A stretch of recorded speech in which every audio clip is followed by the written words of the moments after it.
On August 29, 1948, an old woman was found battered to death on the streets of Rawtenstall, Lancashire, England.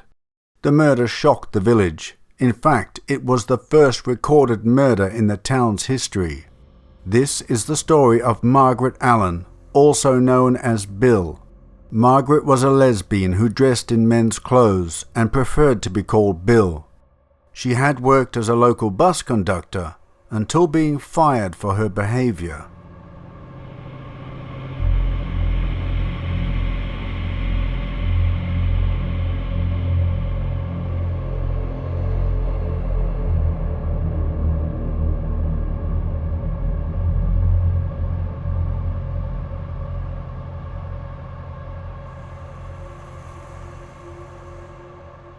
Margaret Allen was a troubled individual. In more modern times, she would have been recognized as a transsexual and could have sought appropriate help for any issues she was having. But Allen was born in 1906 and was part of a large working-class family, the 20th child of 22 offspring. In an age where homosexuality wasn't just considered a sin, but an active crime against the state in the United Kingdom, a person who was unsure and confused about their gender was not going to fit in.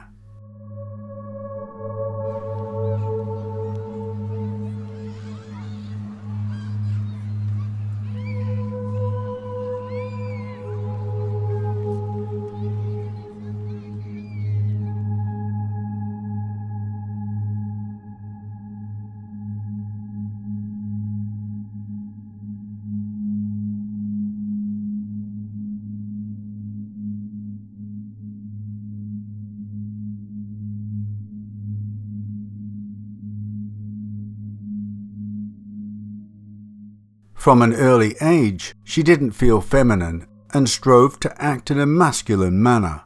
She preferred the company of burly male workers in her hometown and took on jobs usually given to men.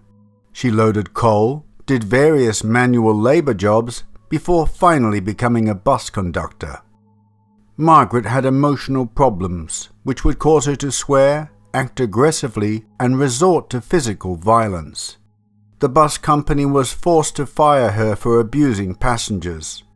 People who didn't take their seats quickly enough were likely to be verbally and physically assaulted.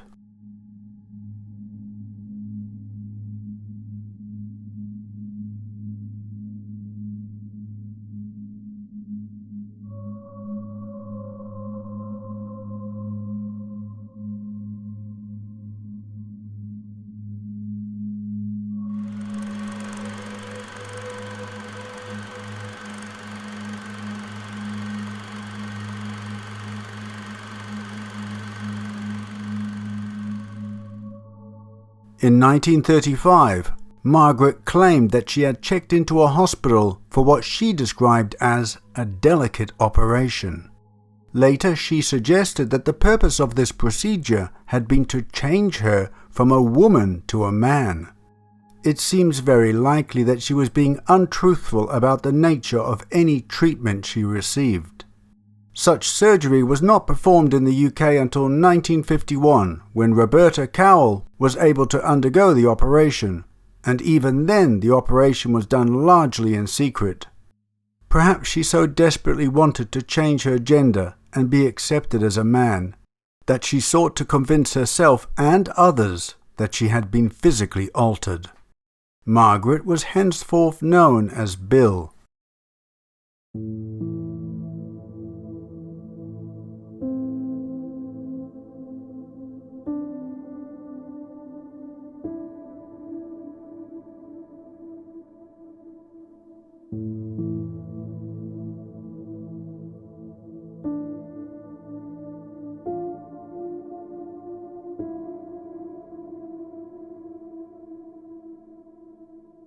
After asserting that she'd had the operation, Margaret made no pretense about her sexual identity. Bill cut her hair short, donned male clothes, and drank in pubs and working men's clubs. She had no female friends except for Mrs. Annie Cook. Ms. Allen apparently saw this lady as a potential girlfriend. but their relationship suffered when Alan took Mrs. Cook on holiday and pressured her to have sex. The shocked Mrs. Cook refused and made it very clear that she had no interest in Alan as a lover.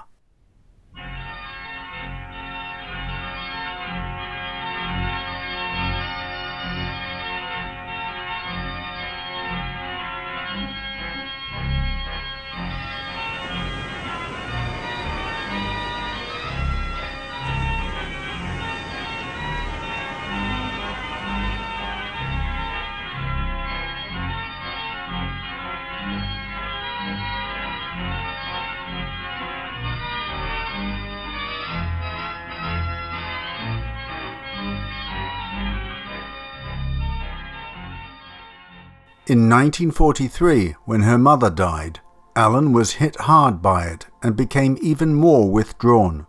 Her smoking became excessive, she didn't eat properly, stopped washing regularly, and became unkempt and went through bouts of bleak depression.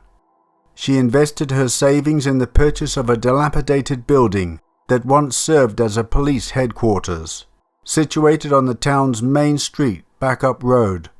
Her depression became so severe that she tried to gas herself. Depression, loneliness, and sudden displays of anger were all about to boil over into extreme violence.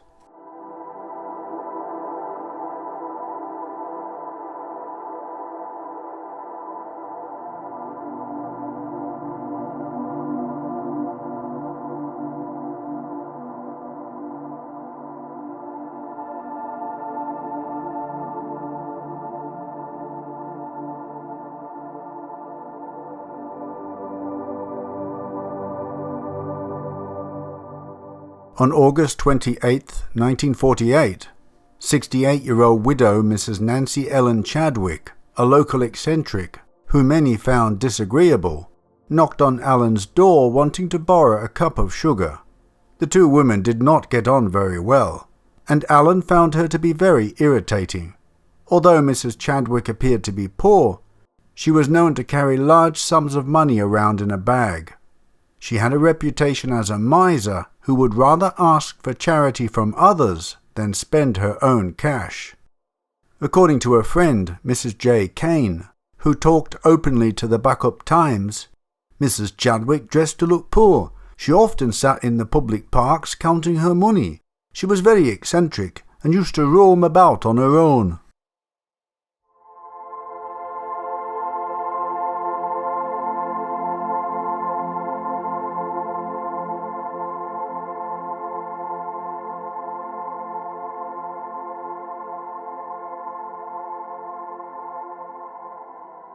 The newspaper also revealed that 17 years before, in 1931, a Mr. James Crabtree, a stonemason who Nancy had previously worked for as a housekeeper, left her 4 houses in his will.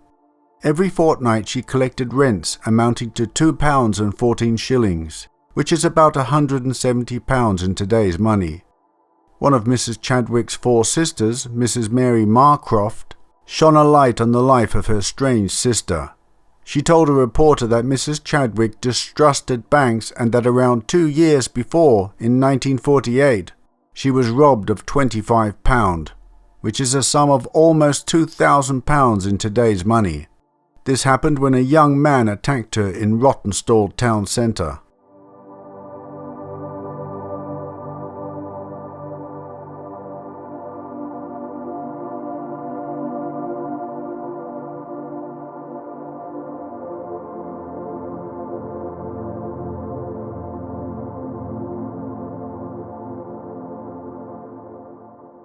Mrs. Chadwick first met Alan at the house of a mutual acquaintance. A week later they bumped into each other in the town centre, and Chadwick mentioned that she was out of sugar. Alan offered to lend her a cup of sugar, a generous proposition as Britain was still languishing under rationing restraints from the Second World War. Alan visited Chadwick's home a few times after that, although she did not bring the sugar. She visited her again at 8:30 a.m. on Saturday, August 28th, and said she would have sugar on Monday.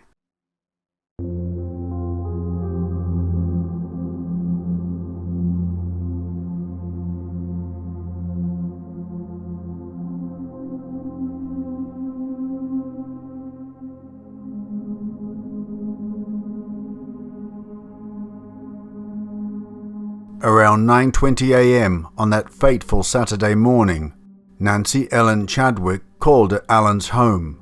At some point, Alan battered Chadwick to death with a coal hammer, leaving bloodstains on the wall inside the front door of her house.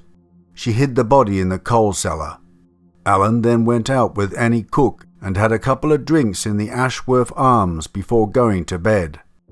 She couldn't sleep thinking about the body in the cellar, and finally got up and decided to drag it to the road at the junction of Fall Barn Close and Buckup Road, where it was noticed by Herbert Beaumont, a passing bus driver, at 3:35 a.m. on Sunday the 29th.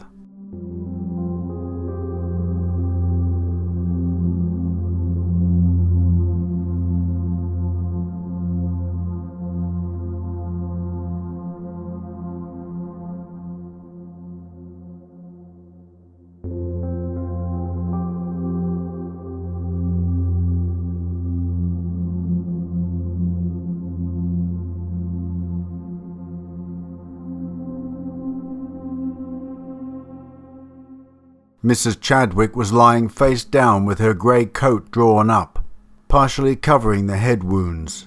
Another bus driver, Arthur Marshall, told police the body had not been there when he passed 15 minutes earlier. Had it been placed there in the hope that authorities would believe that Chadwick was the victim of a hit-and-run accident? A post-mortem was carried out by Dr. Gilbert Bailey of Blackburn. Dr. Bailey later determined that her wounds had been caused by the pointed end of a coal hammer. The implement had evidently been coated with ashes. Detectives from Scotland Yard were called in. Their task was made relatively easy by a trail of blood which could be followed from the place where the corpse was found to Alan's residence.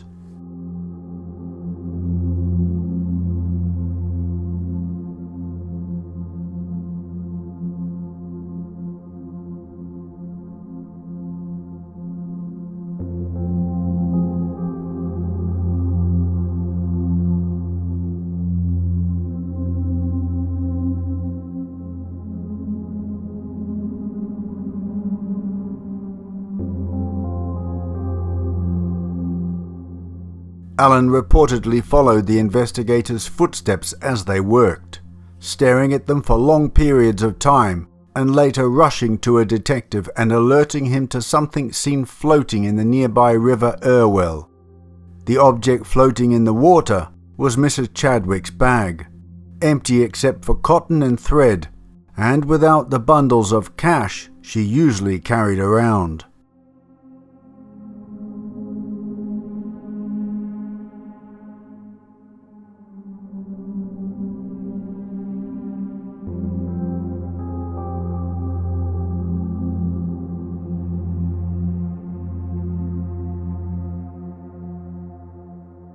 As the police investigated with calm deliberation, Margaret Bill Allen wanted to be the centre of attention. At one point she barged into the local pub and declared, "I was the last person to see the old woman."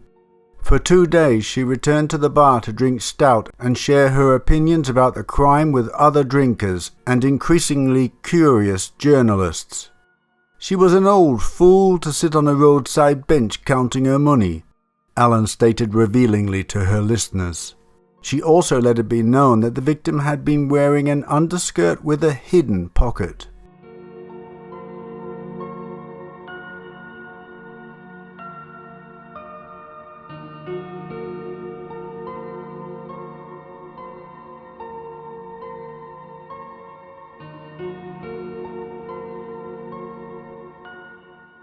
When the police decided to call at her home on September 1st, 1948, they noticed bloodstains on an inside wall close to the doorway. A short search of the building yielded enough evidence to convict Allen of the Chadwick murder. More bloodstains were in the cellar. The investigators matched hairs from the head of the victim to Allen's clothing and discovered several effects belonging to Chadwick. It only remained for Allen to confess. When formally charged, Margaret Allen admitted to killing the old woman. "I was in a funny mood. She seemed to insist on coming into the house. I just happened to look around and I saw a hammer in the kitchen. On the spur of the moment, I hit her. She gave me a shout, and that seemed to start me off more, and I hit her a few times. I don't know how many.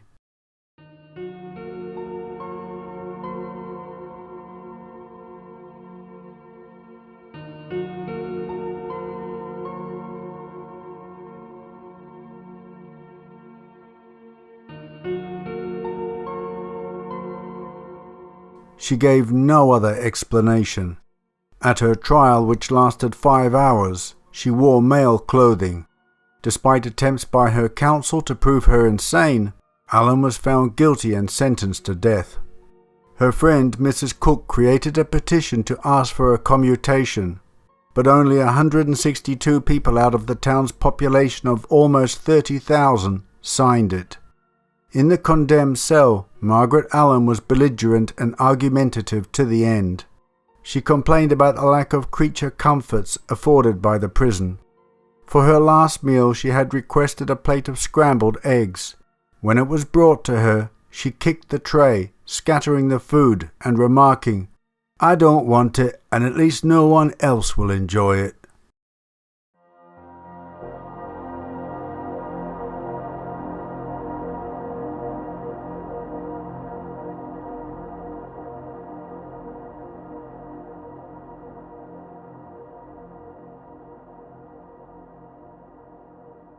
On the morning of January the 12th, 1949, Margaret Bill Allen was scheduled to be hanged by Albert Pierpoint, assisted by Harry Kirk.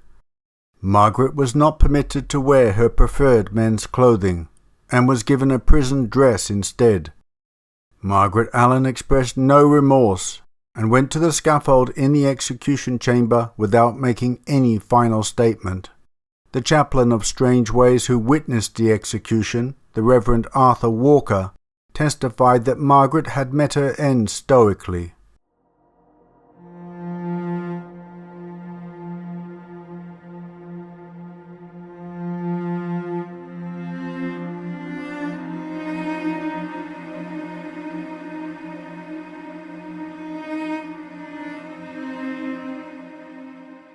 Although Allen gave no reason for the murder, it would appear robbery might be the primary motive. By 1948, Allen was in financial trouble. Without a job, and because of her violent and aggressive reputation, she was unable to find work.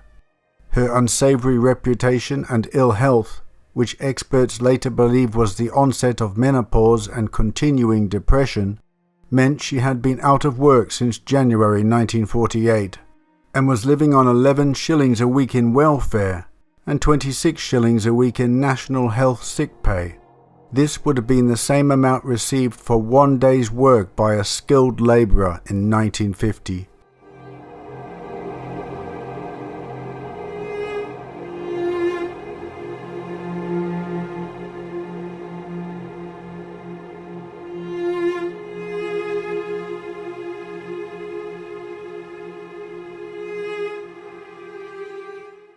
Allen was also way behind on house repayments, owing £15 whilst being unable to pay for coal or electricity bills, and had been threatened with foreclosure. All in all, she was £46 in debt and had no feasible means to pay the sum back. The debt, frustration and depressive episodes bordering on mania, plus the temptation of taking easy money from a vulnerable old lady, proved to be the snapping point for Margaret Bill Allen. Her defence, led by William Gorman KC, was one of insanity, but this was rejected by the jury after just 15 minutes deliberation. But I have to wonder, Allen made no attempt to clean up the bloodstains. This, combined with her strange behaviour with the detectives investigating the murder, also her provocative boasts down at the pub, suggests either someone wanting to be caught or someone who has slipped over the edge into the abyss of the insane.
Mother said we have to be home by 4 at the latest.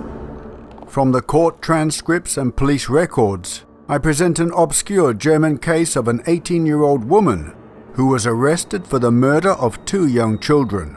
Not only was it an unusual case, because it was a young woman who was the perpetrator, but also that the crime was deemed to be of a sexual nature. In this presentation in 2 parts, we look at her life and the possible motivations for the crime. It is my pleasure to try and always bring you cases that you haven't heard of before, avoiding the repetitive and mediocre offerings that are the standard all over YouTube. Enjoy, my friends.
Du weißt, dass es Sinn macht.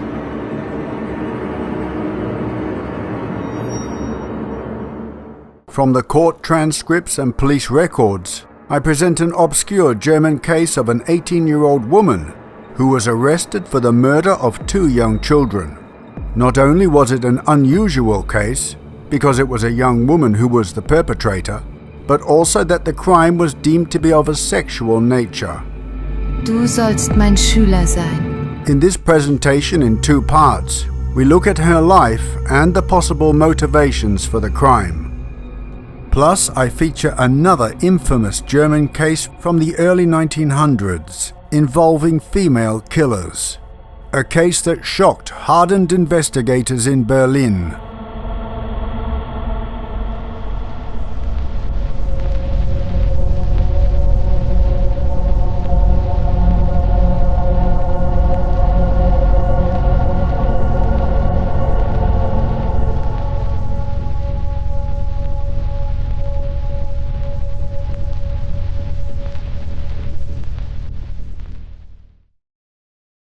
Well, my dears, a tragic tale from the 1940s. Yes, regarding my words at the end there, I do believe that she had either slipped over the edge into insanity or she just didn't care anymore. That she had, reached a stage where she wasn't liked by the townfolk because of her behavior, her attitude. Maybe that was just her personality, being bitter and resentful. And I would say that would have increased tenfold because of her decisions regarding her gender identity. She couldn't deny that part of herself. I can totally understand that. And at that time, people were not so tolerant. So they must have given her a hard time and she gave them an equally hard time in return. Fair enough. But I think all of this weighed upon her, or him, excuse me, for getting it wrong with the pronouns and all that. I'm old. I'm hopeless. I know with that. But I will say for the sake of this that she is her, okay? That, because of this resentment that she received from people, she gave it in return. I understand that. But at the end, I think because of the financial circumstances, something tipped her over the edge. Tragic and terrible that this poor old lady had to suffer the consequences of her built-up emotions. I doubt that it was purely financial. I think that aspect came afterwards, possibly a bit of both. That she had all this bottled up frustration, the fact that she had financial troubles, and here is this elderly spinster roaming around town with bundles of cash, which she would show quite often, and still being very frugal and begging and borrowing from people.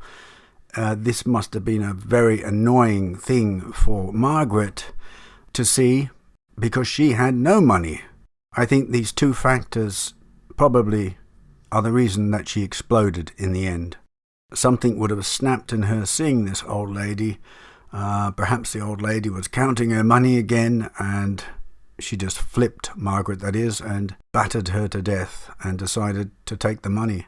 Her behaviour afterwards would indicate that she wanted to get caught, or that she just didn't care anymore because, psychologically she had snapped beyond repair. By the way, the old lady, the figures that I sort of converted there, they may not be entirely correct. It's very difficult with these online calculators to get the exact right amount in today's money, but more or less so. It doesn't seem like much to us, does it, the rent that she was getting from 4 houses? I can't remember the figure now, but it doesn't seem much, but I'm guessing back then that went quite a long way. If you had 4 houses today, you'd be getting a lot of money in England. Imagine that, getting left 4 houses just for being a housekeeper. Interesting. Yeah, it's not a good idea if you've got lots of money to flash it around, is it? Not a good idea at all. She must have been entirely eccentric. Anyway, it's not victim blaming. It's not her fault. She shouldn't have been killed just because she had money. But sometimes you can tempt fate by, showing your wealth openly. Yeah, so there's not much to say about Margaret that hasn't already been said. There's not much on record, image-wise either, all the images I've shown. But the Lady Roberta Cowell, that's a very interesting story. I found something online, and I'm going to read it to you. It's really quite tragic. Okay, let's get over to that now. Okay, this is from the Telegraph Online, the true story behind Britain's first transsexual woman. Roberta Cowell was Britain's first transsexual woman. Here Liz Hodgkinson meets the daughter she abandoned and reveals the truth behind her stranger-than-fiction tale. This is really quite tragic. I read this a few days ago. I'm going to leave you the link, and I'm going to skip this part here. This is about the daughter. I can't really skip it, actually. This is about the resemblance between Roberta Cowell and her daughter, the same high cheekbones, blah, blah, blah. But she never saw it for herself in the flesh. Her father, Robert Cowell, abandoned her when she was just 4 years old and never made contact again, dying alone, unbeknown to his family in 2011. See, they're having problems with pronouns too. So, the early years of his family life seem at once conventionally domestic and thrillingly adventurous. A wartime Spitfire pilot turned celebrated motor racing driver, Robert married Diana Carpenter, a fellow engineering student who he met at a London university in 1941. Their daughters Anne, now 73, and Diana, now 71, followed in quick succession. So there we have Roberta, looking a bit like Bette Lynch from Coronation Street. That would have went over the heads of my American viewers. That was an English series, still going, I believe, and Bette Lynch was the barmaid. So any of my northern viewers of a similar age would know exactly what I'm talking about. I digress. But when Robert walked out on his seemingly happy family in 1948, it was not for another woman. It was to become one, Roberta Cowell, the first known man in Britain to undergo full medical and surgical gender reassignment treatment. Didn't they used to say sex change in the old days? All these new sort of terms. It was not just from Diana that the shocking facts were obscured. In order for Roberta to legally re-register as female on her birth certificate in 1951, she underwent a secret and highly illegal castration, which allowed her to present herself as intersex. Didn't intersex used to be hermaphrodite? It's very confusing. For this to be true, of course, she could never have fathered children. So how to account for the daughters of her former marriage? The answer, sadly, was simple. Roberta denied their very existence, maintaining they were born from her ex-wife's affairs. By the time Roberta sensationally sold her story to the Picture Post for a huge sum in 1954, she had whitewashed her daughters from her life altogether. Man, that is so sad. Diana rarely spoke about this painful double disownment until invited to take part in a new documentary which has pulled together the strands of Roberta's stranger-than-fiction story for the first time and healed decades-old hurts. So this is so sad. I can understand making up a cock and bull story for the authorities so she could, have this operation. But afterwards to still deny your own children and never speak to them again? I don't understand that. I don't understand that. That's just so strange. I don't know why this person did that. I can't read their thoughts, but it's absolutely devastating for the children. Oh my goodness. There were no goodbyes and no explanations. He simply disappeared one day and never came back. I hardly remember him at all, Diana says. Mum later told me that she wanted to marry Robert the minute they met. Blah, blah, blah. Robert had begun cross-dressing during the marriage, but what initially seemed like a lark, he was always a bit of a performer, soon caused seismic problems. When my parents separated in 1948, divorce was very rare and considered a disgrace, but there was no way the marriage could have continued. Anyway, Anyway, the second husband was a nice man, but for a long time I kept my distance from him as I knew my real father would return one day. Very sad. Although Anne was told the bare facts, Diana was shielded. I'm guessing they've missed about her father's new identity until she discovered it in a newspaper when she was 13. Then Mum told me everything and I realized he was never coming back. Oh my God. Having always struggled to detach from the pain of being deserted in the way Anne seemed able to, she still harbored fantasies of reconciliation. Man, what a price to pay. And you didn't really need to pay that price, did you? Once the operation was done, it's done. You could have reunited with your children very soon afterwards. I don't understand that. As an adult, I found out that Roberta was living in Richmond and twice wrote to make contact, but never had a reply. I did not even know she had died until my son saw a brief notice in a motoring magazine in 2013, 2 years after her death. I couldn't stop crying for this person I had never known and who never wanted to have anything to do with me. Oh, man. So, the journalist who wrote the story knew Roberta, it says here. They became firm friends, That's her walk. Look at the lovely old vehicles there walking through the streets in 1958. Anyway, this is about, you can read this at your leisure, but that's about them making friends. It's just absolutely tragic. And she lived to a grand age. Let's have a look. It says somewhere how old she was. I can't see it now, but I believe she lived to the age of 92 when she died in 2013. 92 and never seeing your children again. What sort of mindset is that? I don't understand that. Very sad. Anyway, before we head off, I want to show you a couple of images, then we'll sign off. Very interesting, actually. So this image here is of the Grand Theatre in Rawtenstall. I know my American viewers will be thinking, he's pronouncing that incorrect. It's Rawtenstall. But apparently that's how they pronounce it, Rawtenstall, or similar. If you're from Rawtenstall, can you confirm that? Yeah, interesting name. But that is or probably was the Grand Theatre. I wouldn't know if it still exists, but probably not. As is the way of theatres and cinemas. A lot of them were demolished in the 70s, 80s and 90s. But this old theatre is amazing because the next image I'm going to show you right here is of crowds waiting to get in. Isn't that lovely? In a little town, that many people waiting to get in the theatre. Could you imagine nowadays in a town that size? Nobody would be going there. That's why they all closed down. I remember a lot in the 70s become bingo halls. A lot became VHS video rental stores. and many others were just demolished or converted into something else. So it's really quite nostalgically heartwarming to see all those people. That would have been the most exciting thing at the end of the week for them. Wonderful. Anyway, my dears, I'm going to love you and leave you. I've had a hell of a job. I've got a new computer. I don't know if you know. I may have mentioned it in the community. My last computer got hit by lightning, even though I've got a sort of impulse protector. It apparently traveled through the Ethernet cable and knocked out the LAN card.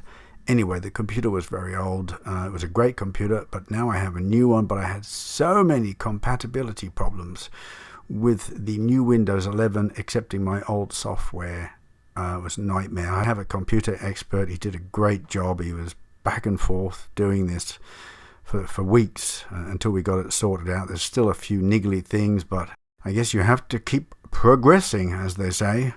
But it was really annoying. I don't understand why it's such a problem, but these computers are designed to drive you crazy. I'm telling you, it's the devil's tool. The devil's tool, my friend. Anyway, my dears, I'm talking crap. It's time for me to go. Oh, the cat's jumping down from her perch. Maybe you heard that. Yeah, so anyway, love you, leave you. I get distracted. God bless and goodbye.